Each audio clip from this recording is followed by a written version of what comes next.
we denote two order statistics, x1 smallest order statistic, that is minimum of x1 x2 xn, and xn is the largest sample observation or largest order statistic.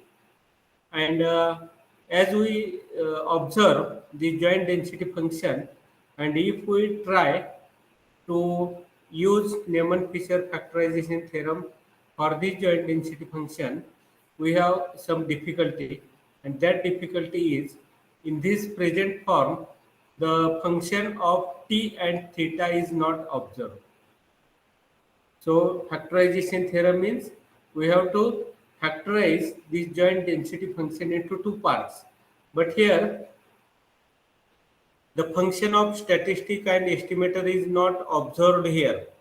So in order to introduce this function, we define one indicator function phi of AB. That means phi of AB takes value 1 if A is less than equal to B. That means first argument is less than second argument, then this function takes value 1 and equal to 0 if first argument is greater than second argument, that means A greater than B. It is a function. Now we shall apply this function to smallest order statistic as well as largest order statistic. That means here we have the support of x is 0 to theta. Support of x is 0 to theta. Our random sample x1, x2, xn lies between this 0 to theta. And therefore, as random sample lies between the support, ordered random sample also lies in this support. That means here we write 0 less than equal to x bracket 1 less than x bracket 2 less than x bracket 3 dash dash x bracket n less than theta. पहिली जी pair येते आपली 0 less than equal to x bracket 1, 0 less than equal to x bracket 1. इतर A less than equal to B असेल तर आपण five of A B लिहिलं. तसं 0 less than equal to x bracket 1 साठी आपण काय लिहिलेलं आहे, five of 0 x1, five of 0 x1. म्हणजे याची व्हॅल्यू काय येणार आहे ह्या फॉर्म्युल्याप्रमाणे 0 is less than x1, therefore phi of 0 x1 is 1. So value of this indicator function is 1. Now largest observation, here we get the inequality xn less than equal to theta.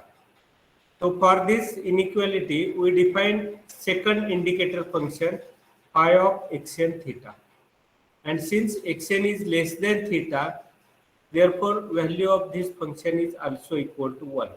That means for original joint distribution we just multiplied by 1 and 1, so original joint distribution remains same. Okay,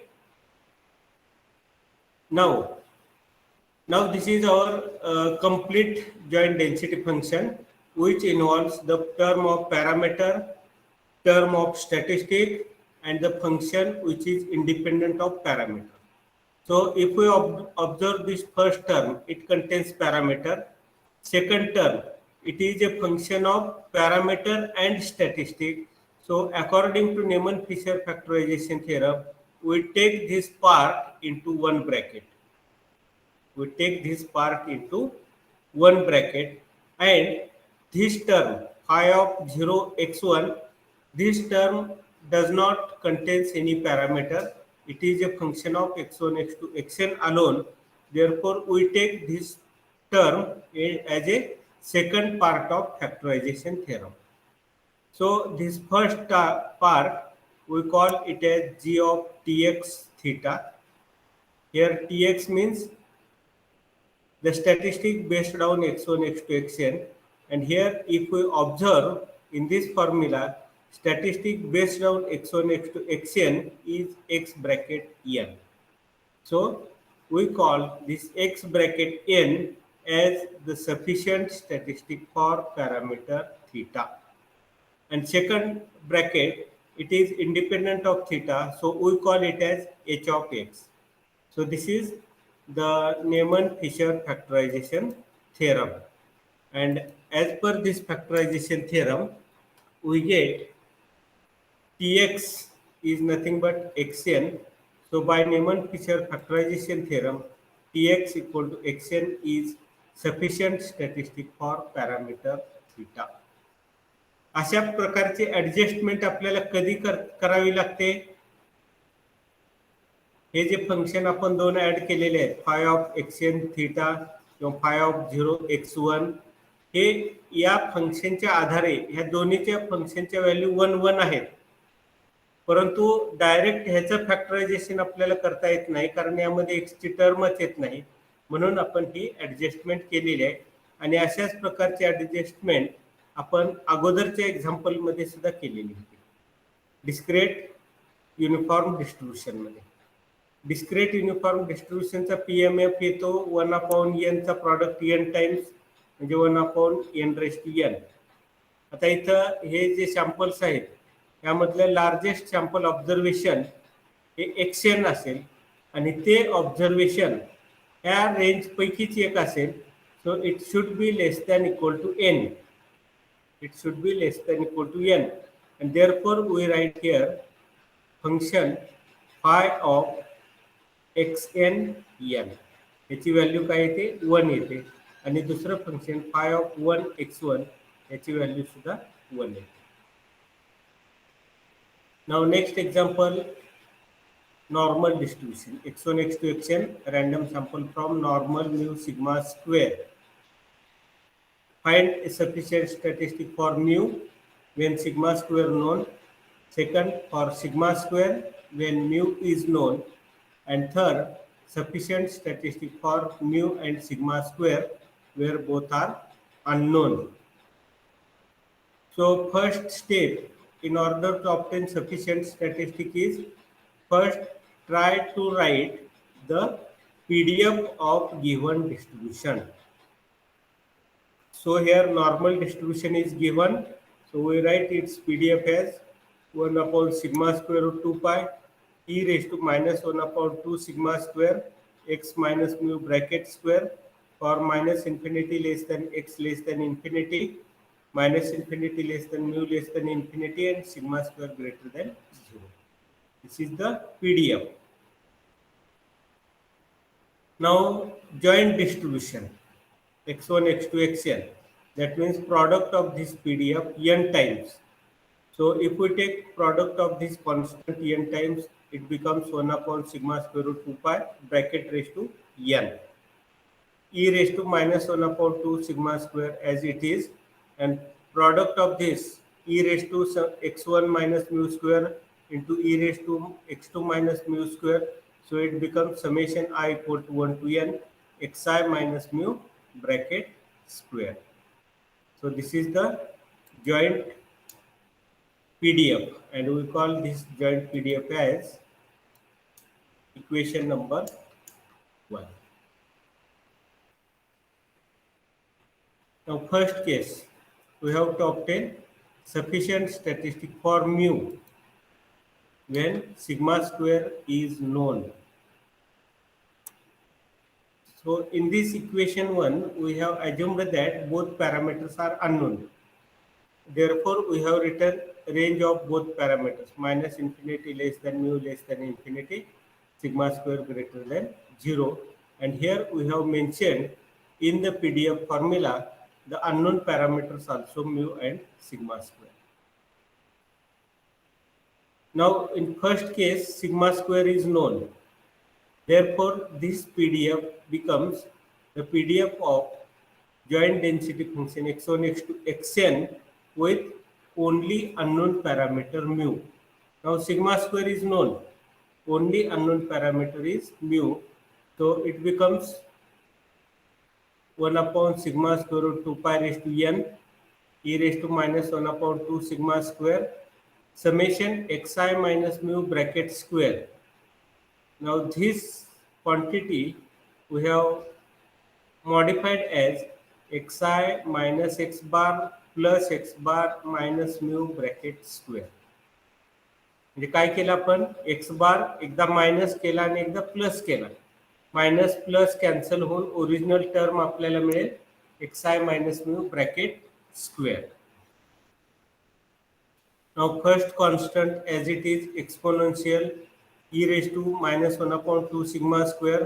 Now expand this bracket a plus b bracket square means a square plus b square plus 2ab. In next step, take this summation sign for each term separately. So for first term, it becomes summation xi minus x bar square. Second term is constant. X bar is constant, mu is constant, so entire quantity is constant. And if we take summation of this constant for I equal to 1 to n, it becomes n times x bar minus mu bracket square. Okay? Plus 2 summation xi minus mu first term, and second term, if we take summation of this xi minus x bar for I equal to 1 to n, so it becomes 0 because algebraic sum of deviations taken from its mean is always 0. And therefore we write this as exponential of minus n x minus mu bracket square upon 2 sigma square. यामध्ये कोणती quantity आपण बाहेर घेतलेली आहे, ही quantity e raise to minus 1 upon 2 sigma square n x bar minus mu bracket square. हे constant असल्यामुळे हे सेपरेट एक्सपेक्टेशन लिहिलेलं आहे. E raise to minus n upon 2 sigma square x bar minus mu bracket square. राहिलेली quantity constant घेतला अगोदर 1 upon sigma square route 2 पाय exponential of minus 1 upon 2 sigma square summation X I minus x bar bracket square. Okay, now this is the joint density function. Now we have to factorize the joint density function such that the first factor must contain statistic and unknown parameter. Unknown parameter काय आपल्याला इथं mu. So this part, it is a function of statistic and unknown parameter. Sigma square non parameter आहे. Sigma स्क्वेअरची value समजा 4 ठेवली आपण तर 2 into 4 8 येईल. म्हणजे ॲक्च्युली फंक्शन जे येणार आहे हे फंक्शन कशाचं येणार आहे, एक्स बार आणि म्यूचं. त्या फंक्शनलाच आपण म्हणलेलं आहे g of T x mu. Second part जो असतो, हा सेकंड पार्ट काय असतो, it should be independent of parameter. It should be independent of unknown parameter. Now in this case, even though we observe sigma as the parameter, but sigma is given, sigma is known. Now this is the term which is independent of parameter, and therefore this entire bracket we call it as hx. Second bracket we call it as hx. First bracket is function of statistic and parameter, that is g of tx into mu. Second into hx, where tx is nothing but tx means statistic based on x1 x2 xn. So in this expression the statistic based on x1 x2 xn is x bar. So we call tx is equal to x bar. Therefore we have factorized the joint density function into two factors, and hence by Neyman-Fisher factorization theorem this tx, that is x bar, is sufficient statistic for mu when sigma square is known. Sufficient statistic for mu when sigma square is known. Now second case, we have to obtain sufficient statistic for sigma square when mu is known. Sufficient statistic for sigma square when mu is known. So from this equation, general equation, Now this sigma square is unknown and this mu is known. Therefore, we rearrange these terms into two factors. So first 1 upon sigma square root 2 pi raised to minus n e raised to minus 1 upon 2 sigma square summation xi minus mu bracket square. That is equal to, आता हे जे factor कसे करता येतील, sigma unknown parameter आहे त्यामुळे तो first factor मध्येच येईल. E raise to minus 1 upon 2 sigma square first factor मध्येच येईल. Summation xi minus mu bracket square. So it is a statistic for given mu or known value of mu. It is a statistic based on x1, x2, xn. So this entire quantity we call it as the first part. This entire quantity we call it as the first part. Now what will be second part? Second part is independent of parameters, that is function of x1, x2, xn alone. So that function we represent by simply 1. For example, x1 raised to 0, x2 raised to 0, xn raised to 0. So entire thing raised to 0 is 1. Therefore, we call this hx as 1. So first part is g of tx sigma square, first bracket, the second bracket is hx. Where tx is here, tx, the quantity based on x1, x2, xn is summation xi minus mu bracket square.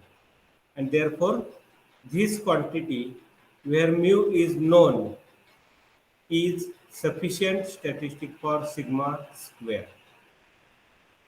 This is sufficient statistic for sigma square when mu is known. In third case, we can observe both mu and sigma square are unknown. So this is our joint density function x mu sigma square, since both are unknown. 1 upon sigma square root 2 pi raised to n e raised to minus 1 upon 2 sigma square xi minus mu bracket square. So first term as it is, exponential of this into, expand this bracket, xi minus mu bracket square. It is xi square minus 2 mu xi plus mu square. Then take summation of each term, summation of each bracketed term and multiply it by minus 1 upon 2 sigma square. काय करायचं आहे, प्रत्येक टर्मचं ब्रॅकेटमध्ये expansion जे घेतलेलं आहे त्या प्रत्येक टर्मला summation sign operate करायचं आणि त्यासोबतच मायनस 1 अपॉन 2 सिग्मा स्क्वेअर जी क्वांटिटी आहे त्या क्वांटिटीनं मल्टिप्लाय करायचं. मग काय exponential of minus 1 upon 2 sigma square summation xi square. Second हे मायनस आणि हे मायनस प्लस होईल, 2 आणि 2 कॅन्सल होईल, हे म्यू आणि हे सिग्मा स्क्वेअर म्हणजे म्यू अपॉन सिग्मा स्क्वेअर राहील आणि हे समेशन xi ला ऑपरेट होईल. तो mu upon sigma square summation xi. त्यानंतर पुढची टर्म ही म्यू स्क्वेअर आहे. म्यू स्क्वेअरला समेशन अप्लाय केलं तर काय येईल, n mu square, n mu square multiplied by this term. तो minus n mu square upon sigma square upon 2 sigma square पाहिजे का इथं? हाँ सर. हाँ, अपॉन 2 सिग्मा स्क्वेअर.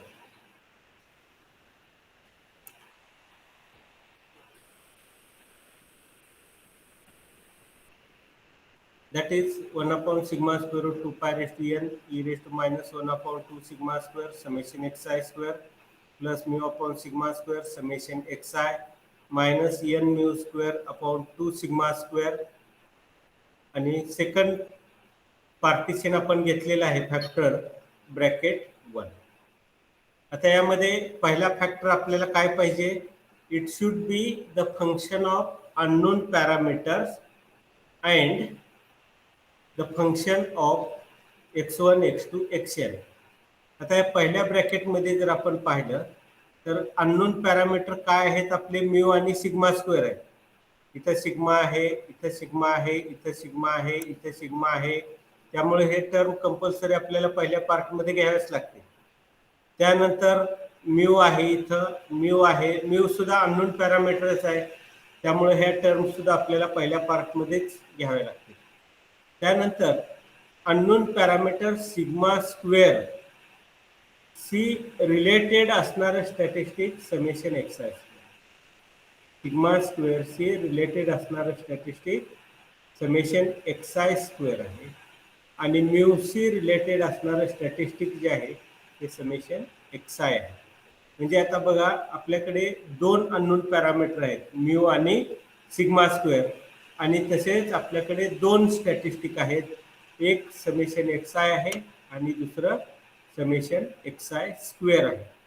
त्यामुळं पहिलं फंक्शन लिहिताना आपण factorization G of T x mu sigma square that is function of statistic T x mu sigma square into H X 1 घेतला आपण आणि टी एक्स हा सुद्धा फॅक्टर घेतला आहे कारण आपल्याकडे दोन स्टॅटिस्टिक आहेत, पहिलं T1 एक्स दुसरं T2 x.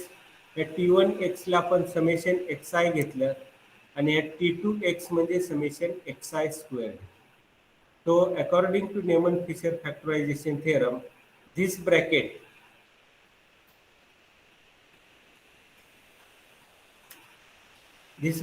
summation xi square, we call it as the sufficient statistic, jointly sufficient statistic for mu sigma square. Two unknown parameters, two statistics, so this joint sufficient statistic for mu and sigma square. Then we know that based on this summation xi, we can also construct another statistic, that is x bar. How to construct this? It is constructed by summation xi upon n, that is x bar. And from this summation xi square and x bar, we can also construct the statistic 1 upon n minus 1 summation xi minus x bar bracket square. So alternative sufficient statistic, joint sufficient statistic for this mu and sigma square can be written as x bar and s square, where x bar is nothing but summation xi upon n and s square is nothing but 1 upon n minus 1 summation xi minus x bar bracket square.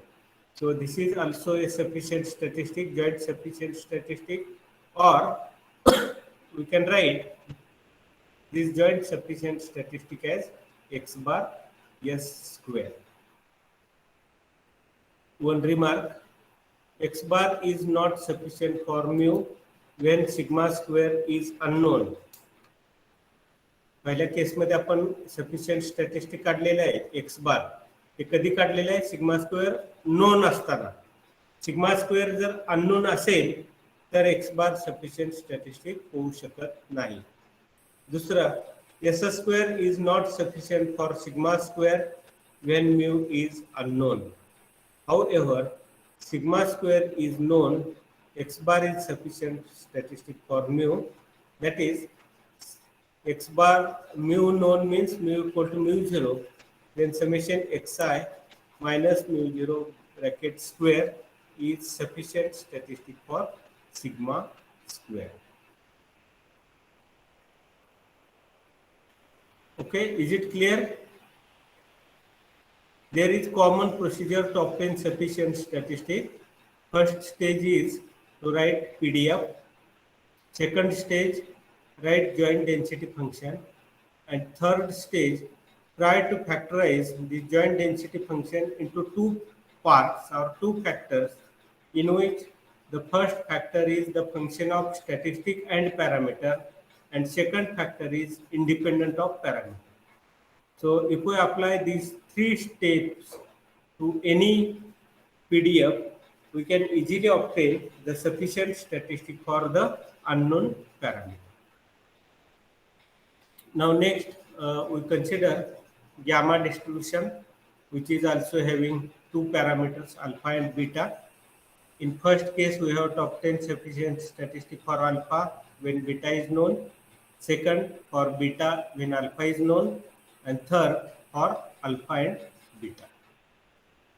So we use this form of gamma function, 1 upon gamma alpha beta raised to alpha, x raised to alpha minus 1, e raised to minus x beta.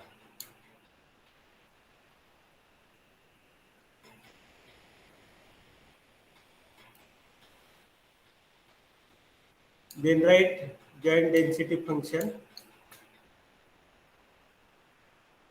1 upon gamma alpha product n times घेतला तर gamma alpha raised to n येईल. Beta raise to अल्फाचा product n times घेतला तर beta raise to n alpha येईल. X raise to alpha minus 1 चा product n times घेतला तर product xi raise to alpha minus 1 येईल. आणि e raise to minus x बीटाचा प्रॉडक्ट n टाइम्स घेतला तर e raise to minus 1 upon beta summation xi. आणि अशा प्रकारचे जॉईंट PDF आपण पूर्वी अनेक वेळा वापरलेले आहेत. For example maximum likelihood function MLE जर काढायचं असेल तर त्यावेळी आपल्याला लाईक्लीहुड फंक्शन काढावं लागतं. आणि लाईक्लीहुड फंक्शन म्हणजेच जॉईंट डेन्सिटी फंक्शन. फक्त लाईक्लीहुड फंक्शन हे फंक्शन ऑफ पॅरामीटर असतं आणि जॉईंट डेन्सिटी फंक्शन हे फंक्शन ऑफ वेक्टर्स असतं, x1 x2 xn. आता first case, sufficient statistic for alpha when beta is known. आता हा जॉइंट डेन्सिटी फंक्शन आहे, बीटा नोन आहे, अल्फाचं सफिशियंट स्टॅटिस्टिक आपल्याला काढायचं आहे. त्यामुळं बीटा असलेली टर्म ही आपण एवढीच एक टर्म फक्त सेपरेट आहे, ती आपण एवढी hx घ्यायची आणि पहिला पार्ट आहे तो g ऑफ tx थीटा घ्यायचा. ही पहिली term gamma alpha raise to N beta raise to N alpha summation product X raise to alpha. यामध्ये अननोन पॅरामीटर अल्फा आहे, तिन्ही टर्म मध्ये अल्फा आहे. आणि statistic based on x1 x2 xn काय इथं प्रॉडक्ट एक्स. आणि सेकंड टर्म जर पाहिली आपण तर ह्या सेकंड टर्म मध्ये एकही अननोन पॅरामीटर नाही. बीटा आहे पण तो नॉन पॅरामीटर आहे, बीटाची व्हॅल्यू आपण ठेवू शकतो न्यूमरिकल. त्यामुळे येणारं जे फंक्शन आहे ते येणारं फंक्शन कशाच असेल, फक्त x1 x2 xn. तो we call this as g of tx alpha. थीटाच्या ऐवजी पॅरामीटर अल्फा येतं, g of tx alpha and second is hx, and therefore tx is equal to product xi is sufficient statistic for alpha when beta is known. Second example, sufficient statistic for beta when alpha is known. आता यामध्ये काय करायचं, बीटाच्या सर्व term आणि statistic असणारे term एकत्र घ्यायच्या आणि इंडिपेंडंट अल्फा नोन आहे त्यामुळे ह्या ज्या टर्म आहेत त्या दुसऱ्या ब्रॅकेटमध्ये घेतल्या आपण तर आपल्याला काय मिळेल, g of tx beta. tx म्हणजे statistic based on x1 x2 xn. In this case, this statistic is summation xi. And second term is independent of parameter. Alpha is known, so it is independent of parameter, function of x1, x2, xn alone. Therefore, it is the term which we call it as h of x. And therefore, by Neyman-Fisher factorization theorem, tx is equal to summation xi is sufficient statistic for beta when alpha is known. Third, when both alpha and beta are unknown. Alpha and beta unknown असतील तर काय करावे लागतील, त्या सर्व term आपल्याला पहिल्या ब्रॅकेटमध्ये घ्यावे लागतील. इथं अल्फाची टर्म आली, बीटाची टर्म आली, product x I raise to alpha आलं, -1 upon beta summation x I आलं. त्या सर्व टर्म आपण पहिल्या ब्रॅकेटमध्ये घ्यायचं. आणि टर्म इंडिपेंडंट ऑफ पॅरामीटर्स असणारे ह्या जॉईंट डेन्सिटी फंक्शन मध्ये, ह्या जॉईंट डेन्सिटी फंक्शन वरती लिहिले आपण हे, या जॉईंट डेन्सिटी फंक्शन मध्ये टर्म इंडिपेंडंट ऑफ पॅरामीटर हे कोणती घेऊ शकतो आपण.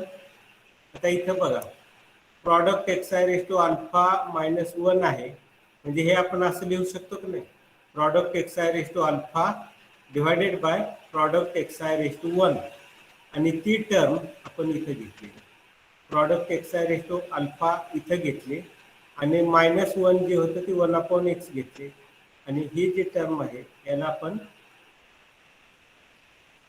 आपण काय म्हणलेलं आहे, hx म्हणलेलं आहे. मग इथं परत 2 पॅरामीटर्स आणून आले, अल्फा आणि बीटा, 2 स्टॅटिस्टिक आले, प्रॉडक्ट एक्स आय आणि summation X I. Product X I आहे हे रिलेटेड टू अल्फा आहे, आणि समेशन एक्स आय आहे हे रिलेटेड टू काय आहे, बीटा आहे. त्यामुळे आपण statistic G of T X alpha beta into H X, म्हणजे टी एक्स म्हणजे काय, 2 स्टॅटिस्टिक T1x T2x. T1x म्हणजे हे प्रॉडक्ट ऑफ एक्स आय आणि T2x म्हणजे हे summation of X I. So this is the joint sufficient statistic for the parameters alpha beta. Joint sufficient statistic for parameters alpha and beta. Now next example, beta distribution of first kind. Beta distribution of first kind. So this is PDF 1 upon beta alpha beta x raised to alpha minus 1 1 minus x raised to beta minus 1. Joint density function ला काय होईल, beta alpha beta raise to N ही constant quantity, ह्याची product raise to N येईल. त्यानंतर product x I raise to alpha minus 1 येईल, product 1 minus X I raise to beta minus 1 येईल.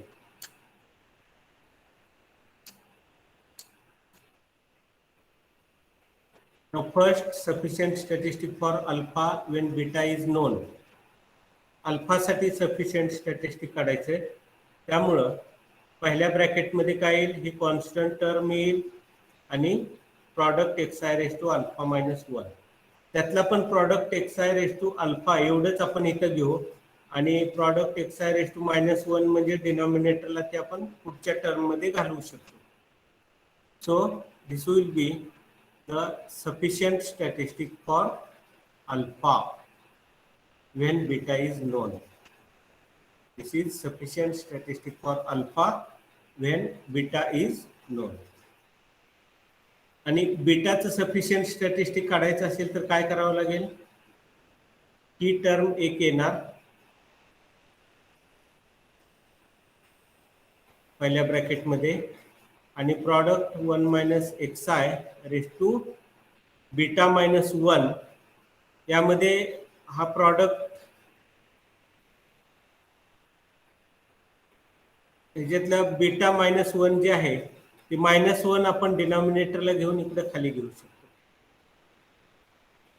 ही X I ची टर्म आली पूर्ण, अल्फा -1 अल्फा नोन आहे, आणि हा जो न्यूमरेटर आहे या न्यूमरेटर पैकी product x I raise to beta फक्त आपण एकत्र घेतले, आणि हे -1चा जो पार्ट आहे तो इकडं 1/1 मध्ये घेतला.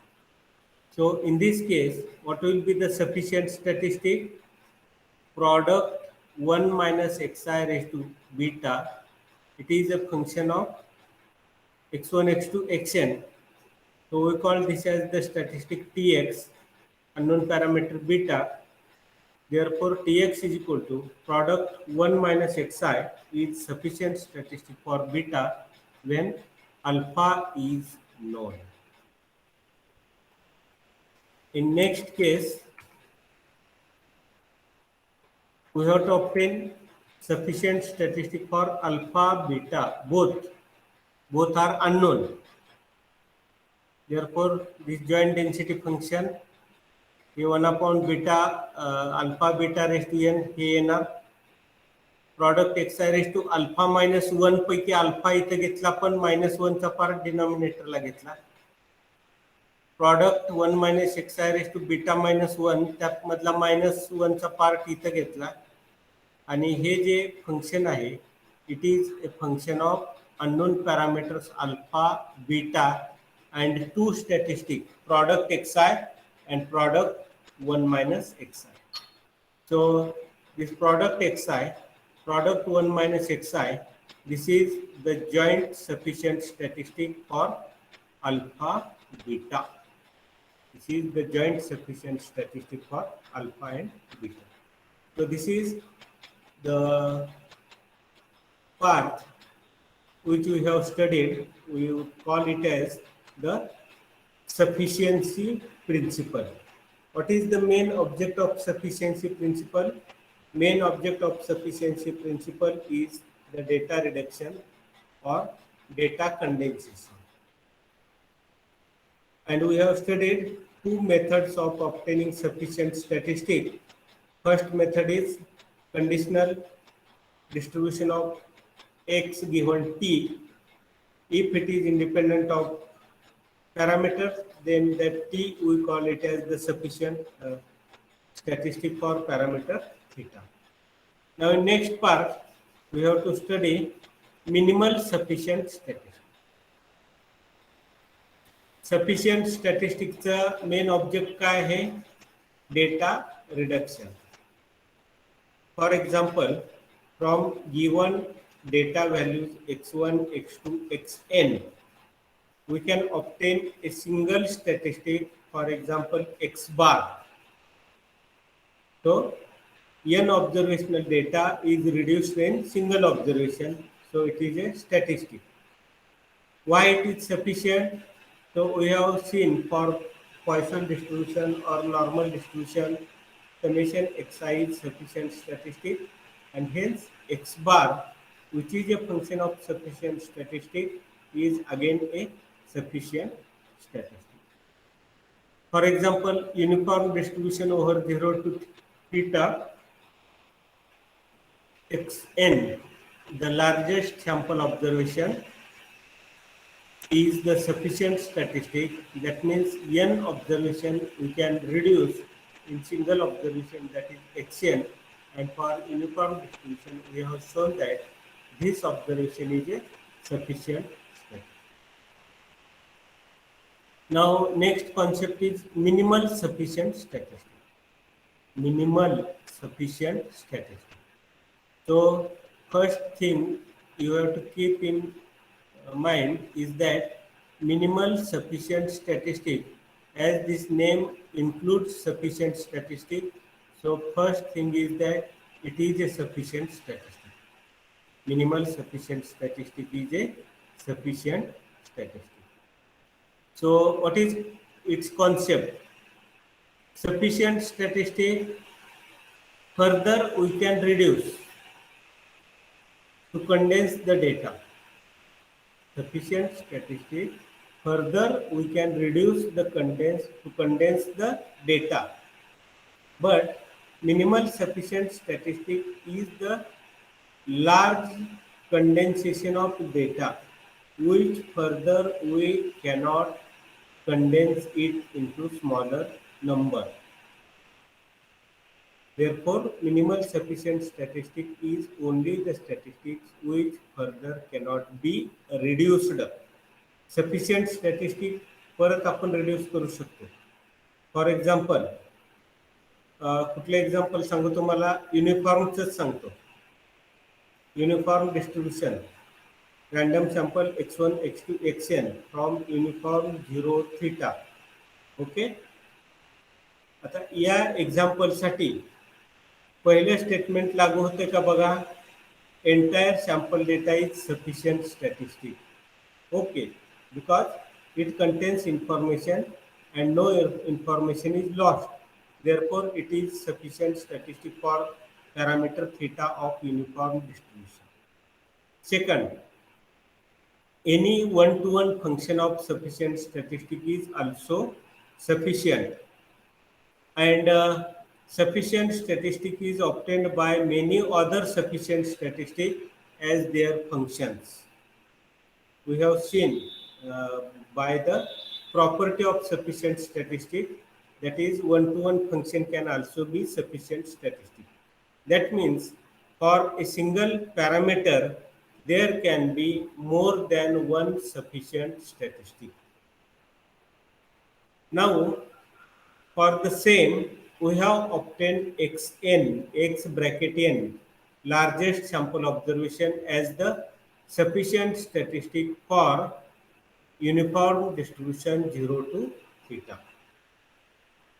So out of these statistics, entire sample, order statistic, and largest sample observation. Here, the smallest possible reduction of the data is the largest sample observation, and if such sample observation is sufficient for the parameter, then we call it as the minimal sufficient statistic. Such statistic which further cannot be reduced as a sufficient statistic, then that statistic is called minimal sufficient statistic. So there can be several sufficient statistics and each of them may represent different levels of data reduction. उदाहरणार्थ आपण entire random sample घेतलं तर त्यामध्ये कुठलंही data reduction होत नाही.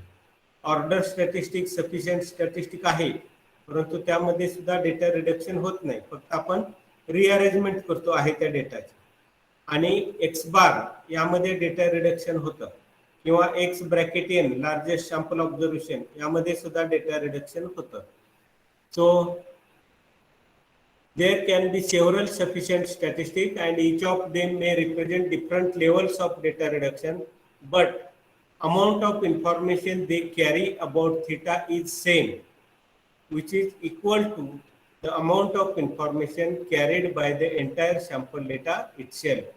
म्हणजे data reduction करत असताना महत्त्वाचं सफिशियन्सी प्रिन्सिपल काय सांगतं आपल्याला, की 100 ऑब्झर्वेशनचा डेटा तुम्ही 10 ऑब्झर्वेशन मध्ये रिड्यूस करा.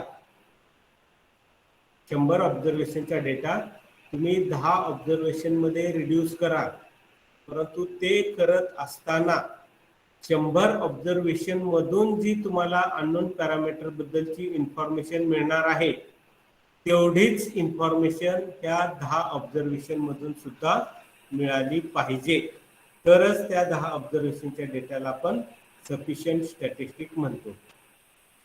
Thus, in the presence of several sufficient statistics for a parameter, one is interested in identifying that statistic which provides maximum possible reduction of data without losing information about the population parameter. आपल्याला माहिती आहे, आत्ताच आपण पाहिले की एका पॅरामीटरसाठी अनेक sufficient statistic असू शकतात, परंतु आपल्याला काय पाहिजे, असं स्टॅटिस्टिक पाहिजे की ते स्मॉलेस्ट असेल, परंतु त्यामध्ये सर्व इन्फॉर्मेशन ही असली पाहिजे. So this process takes us to the concept of minimal sufficient statistic. A sufficient statistic is minimal sufficient if it cannot be condensed further. म्हणजे फर्दर त्याचं काय होत नाही, आपण स्मॉलर स्टॅटिस्टिक बनवू शकत नाही, म्हणून त्याला काय म्हणतात, minimal sufficient statistic. It cannot be condensed further in dimensionality or in any other form without losing information about the parameters. त्या स्टॅटिस्टिक्सला काय म्हणायचं, मिनिमल सफिशियंट स्टॅटिस्टिक. मग मिनिमल सफिशियंट स्टॅटिस्टिक म्हणायचं असेल तर अगोदर ते सफिशियंट स्टॅटिस्टिक असलं पाहिजे आणि त्यानंतर त्या स्टॅटिस्टिक्सचं जर आपल्याला फर्दर रिडक्शन करता येत नसेल तर त्या स्टॅटिस्टिकला काय म्हणायचं, minimal sufficient statistic. So this is the concept. Once you understand this concept of minimal sufficient statistics, then we go for technical definition. So a statistic is said to be minimal sufficient if it is sufficient. म्हणजे पहिली condition काय, ते sufficient असलंच पाहिजे and is a function of all other sufficient statistic, that is it cannot be reduced further without losing sufficiency.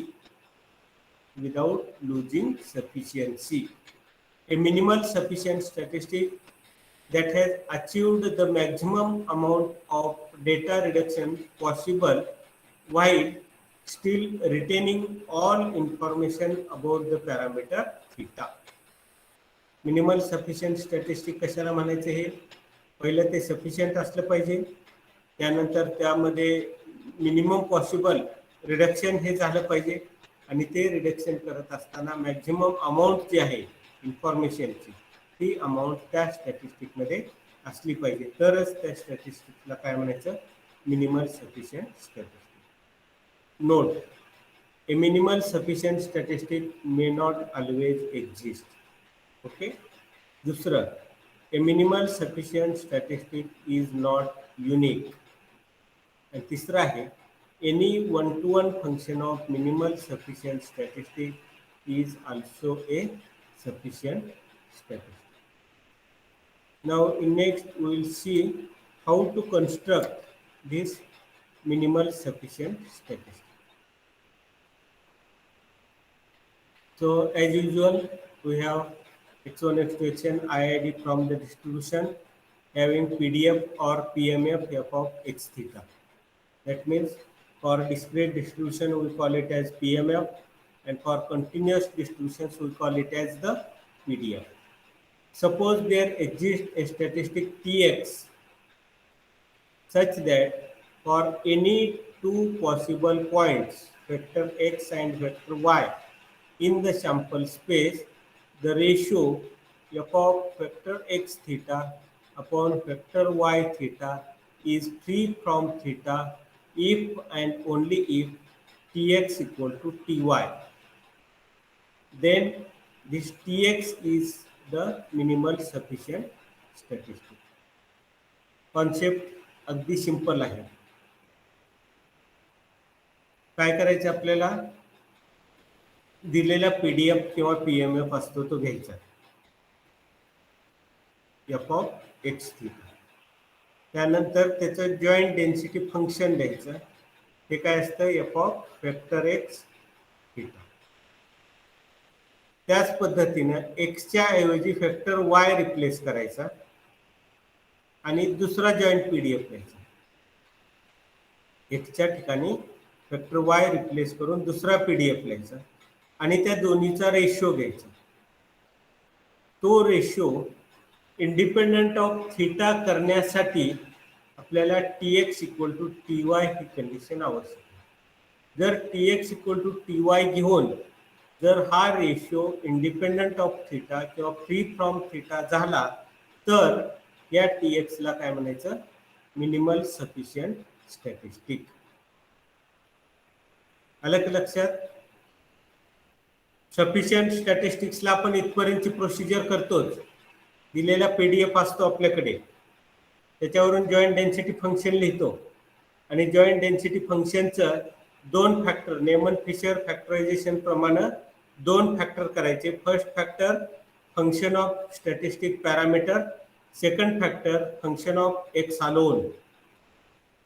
तर इथं काय करायचं, joint density function लिहिलं की एक फॅक्टर एक्सच्या ऐवजी फक्त वेक्टर वाय लिहून दुसरा एक जॉईंट PDF घ्यायचा आणि त्या दोन्हीचा रेशो घ्यायचा आणि तो रेशो इंडिपेंडंट ऑफ थीटा, म्हणजे त्यामध्ये थीटा असू नये यासाठी आपल्याला काय कंडिशन घ्यावी लागते, Tx इक्वल टू Ty, किंवा या रेशोमध्ये Tx इक्वल टू Ty घेतल्यानंतर जर हा रेशो इंडिपेंडंट ऑफ थीटा आला तर या Tx ला काय म्हणायचं मिनिमल सफिशियंट स्टॅटिस्टिक. आणि तोच रिझल्ट आपल्याला खाली दिलेला आहे. For two sample points x equal to x1, x2, xn, y equal to y1, y2, yn, the ratio is independent of theta if and only if Tx equal to Ty. By factorization theorem आपण पाहिलेला आहे. f of x थीटाचं फॅक्टरायझेशन काय लिहिता येतं, g of Tx theta into hx, आणि f of y थीटाचं फॅक्टरायझेशन काय लिहिता येईल, g of Ty theta into h1. आता हे आपल्याला इंडिपेंडंट ऑफ पॅरामीटर पाहिजे. पॅरामीटर कुठं आलाय, न्यूमरेटर मध्ये g ऑफ Tx थीटा मध्ये पॅरामीटर आहे, डिनॉमिनेटर मध्ये g ऑफ Ty थीटा मध्ये पॅरामीटर आहे, T X equal to T Y आहेच, हे आपलं आहेच. जर T X equal to T Y घेतलं आपण, T X equal to T Y घेतलं तर इथं पण टी एक्स येणार, इथं पण टी एक्स येणार आणि जीची टर्म न्युमरेटरची आणि डिनॉमिनेटरची कॅन्सल होणार आणि शिल्लक काय राहील, फक्त H x upon H Y. आणि ह्या H x upon H Y मध्ये कुठलाही पॅरामीटर येत नाही. So it is free from parameter or it is independent of parameter, and therefore this Tx is called the minimal sufficient statistic. Minimal sufficient statistic. आता एक example घेतल्यानंतर तुमच्या लक्षात येईल. Let x1 x2 xn be a random sample from Poisson distribution with parameter theta. इथं आपण PDF लिहिला, PMF लिहिला, e raised minus theta, theta raised to x upon x factorial. Joint distribution लिहिलं, p of x factor x theta. काय आलं, e raised to minus n theta, theta raised to summation x i divided by product X I factorial. Neyman Fisher factorization theorem प्रमाणे याचे factor केले. पहिल्यामध्ये parameter आणि estimator घेतले आणि दुसऱ्यामध्ये the term which is independent of parameter घेतले. आणि Neyman Fisher factorization theorem प्रमाणे टी एक्स म्हणजेच हा एक्स बार हा काय मिळाला आपल्याला, सफिशियंट स्टॅटिस्टिक मिळाला. ही पहिली स्टेज झाली सफिशियंट स्टॅटिस्टिक. आता मिनिमल सफिशियंट स्टॅटिस्टिक काढायचं आहे. त्यासाठी 2 पॉईंट्स घ्यायचे, वेक्टर एक्स आणि vector Y. And x bar y bar be the sample means corresponding to these samples. Then the ratio f of x theta upon f of y theta हे आपण factorisation प्रमाणे लिहिलेलं आहे. यामध्ये एक्सच्या term फक्त वायच्या टर्मनं replace केल्या तर आपल्याला काय मिळेल, e theta raise to N हे तर कॉमन आहे, ब्रॅकेटमध्ये X bar minus Y bar into product X Y हे डिनॉमिनेटरला डिवायडेड बाय असल्यामुळे न्यूमरेटरला जाईल, product Y factorial upon product X I factorial. आता आपल्याला काय करायचं आहे, हा रेशो फ्री फ्रॉम थीटा करायचा. हा रेशो फ्री फ्रॉम थीटा करायचा. मग कधी होईल फ्री फ्रॉम थीटा, तर इथं थीटाची ही एक टर्म आहे. हे व्हॅल्यू आपल्याला 1 कधी करता येईल, तर थीटा रेस टू 0 असेल तरच 1 होते, बरोबर आहे. थीटा रेस टू 0 असेल तरच ह्याची किंमत 1 होणार. मग इथे थीटा रेस टू 0 कधी येईल, हे यंत्र आपण चेंज करू शकत नाही कारण ती सॅम्पल साईज आहे. तर इथं थीटा रेस टू 0 कधी येईल, जेव्हा x bar equal to y bar असेल. X bar equal to y bar असेल तर काय येईल, थीटा रेस टू 0 येईल. थीटा रेस टू 0 म्हणजेच 1, म्हणजेच हा रेशो जो आहे, this ratio becomes independent of parameter और free from parameter. So this ratio is independent of parameter or constant if and only if x bar equal to y bar. Therefore, this x bar is called minimal sufficient statistic for theta. म्हणजे इथं आपल्याला एक term फक्त additional करावी लागते. Sufficient statistic पर्यंत इथपर्यंतची procedure common आहे, Neyman Fisher factorisation पर्यंत. त्यानंतर हा पी एक्स थीटा घेतलेला आहे, तसंच पी वाय थीटा घ्यायचं आणि पुढची टर्म कंटिन्यू करायची. मला वाटतं इथं आपण एफ एक्स एफ वाय घेतलेला आहे, इथं सुद्धा एफ एक्स आणि एफ वाय घेतलेलंच बरं होईल, तर नोटेशनमध्ये युनिफॉर्मिटी राहील.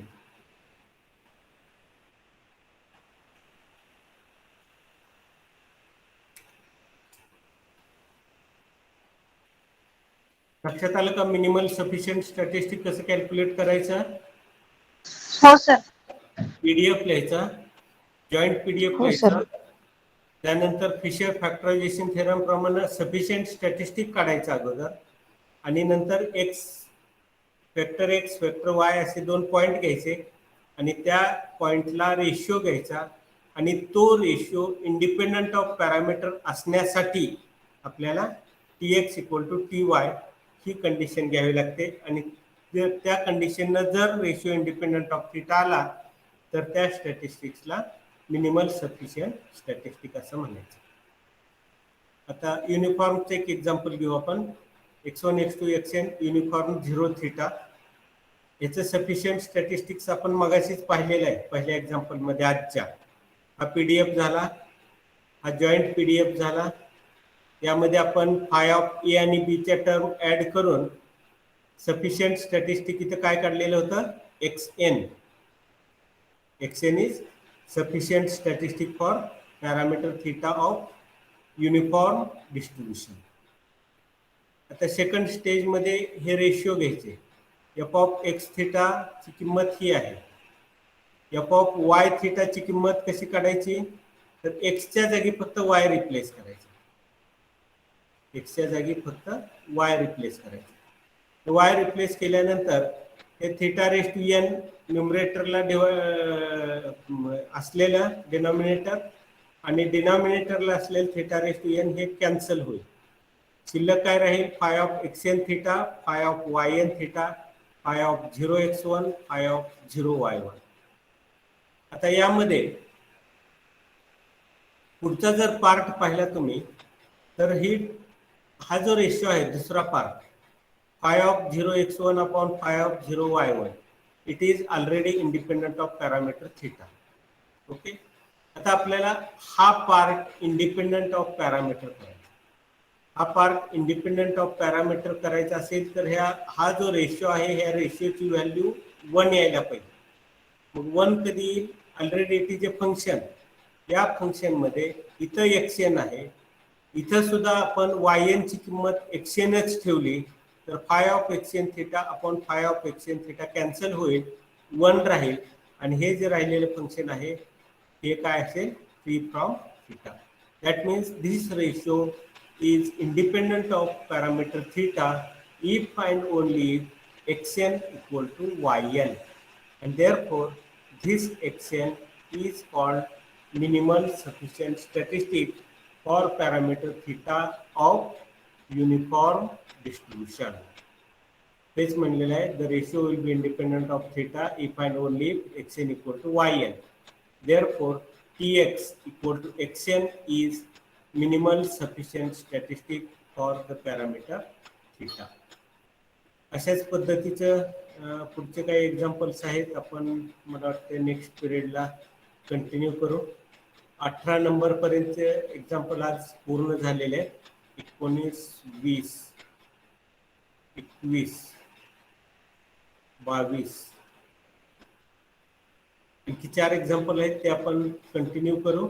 आणि नंतर मग मिनिमल सफिशियंट स्टॅटिस्टिक काढण्यासाठी दुसरी आणखी एक मेथड आहे. ही मेथड म्हणजे एक्सपोनेन्शियल फॅमिली ऑफ डिस्ट्रीब्युशन.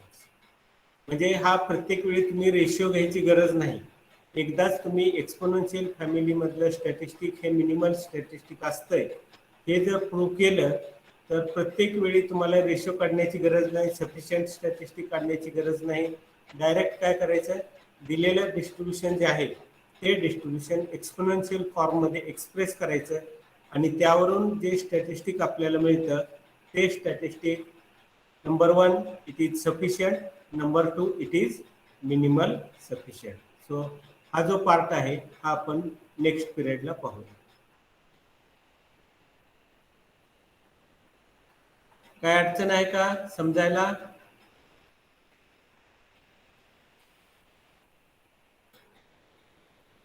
नाही सर. अभ्यास चालू केला का नाही सर्वांनी? ऑगस्ट मध्ये तुमची परीक्षा होणार आहे सेमिस्टर. तर अभ्यास जर सुरू केला नसेल तर अभ्यास सुरू करा. लवकरच तुमच्या युनिट टेस्ट होतील, सेमिनार होतील, नंतर वेळ मिळणार नाही. आता जसं सिलेबस आपला पुढे जाईल तसं आपण अभ्यासाला सुरुवात करा. लेक्चर नोट्स जे आहेत ते 4 पिरियड 2 पिरियड झाल्यानंतर मी तुम्हाला ग्रुपवर शेअर करेन. त्यामध्ये काय मायनर करेक्शन असतील तर ते मायनर करेक्शन तुम्ही करून घ्या. ॲक्च्युली आता मी वर्ड फाईलच प्रेझेंट करतो त्यामुळे जर करेक्शन वाटलं तर मी याच्यावरच करेक्शन करून नंतर फायनल कॉपी तुम्हाला पाठवतो. Okay. Now we will stop.